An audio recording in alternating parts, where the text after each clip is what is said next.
my club. It's very nice, except for the name. What?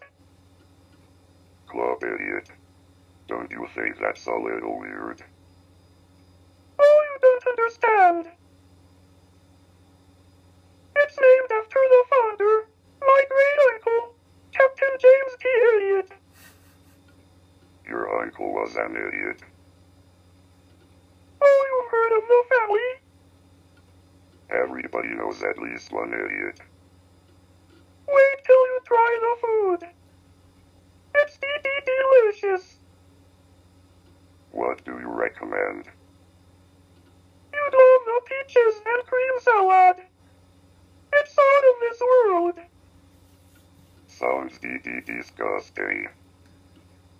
I'm going to order a pizza. What?